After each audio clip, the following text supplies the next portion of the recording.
Good morning po sa inyo lahat. Isa pang muli yugto na ating daily Bible blessings. Pamagat po ng ating aralin ngayong umaga ay kalusugan at pagpapasalamat. Kalusugan at pagpapasalamat. Nakalungkot po kapag meron tayong Bible study o magtitipon, worship service, na parang walang nais magbigay ng testimony bilang pagpapasalamat po sa ating Panginoon.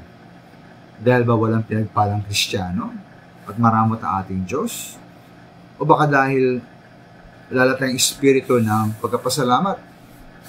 Ano nga po sabi ng Efeso 5:20, lagi kayong magpasalamat sa Diyos, nating Ama, dahil sa lahat ng bagay sa pangalan ng ating Panginoong Jesucristo.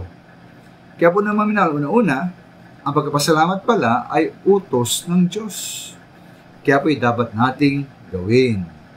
Kung tayo nagpapasalamat, nagpapasalamat sa Panginoon, at po nilalabag ang kalooban ng Diyos. At tayo po ay nagkakasala. Ikalawang minamahal, ang pagpapasalamat ay dapat gawin lagi. Lagi po. Hindi pa minsan-minsan, kundi lagi. Araw-araw.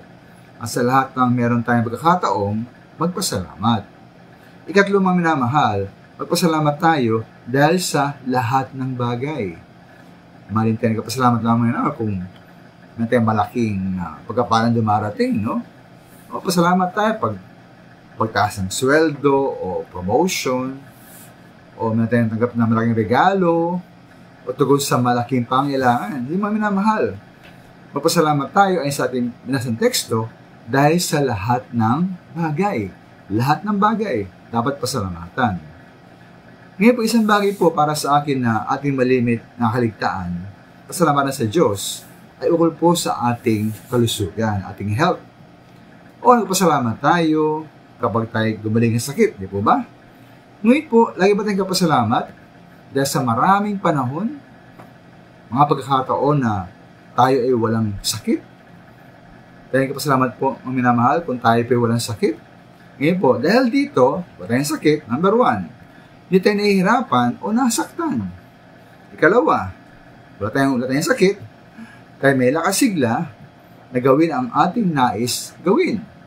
Pangatlo po, wala tayong sakit, niligtas tayo sa malaking gastos dahil sa doktor, ospital, at gamot.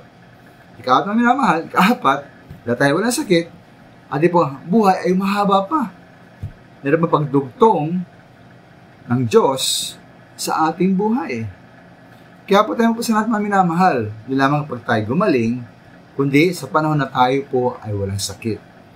Opo, tayo magpasalamat dahil sa lahat ng bagay. Maraming salamat po.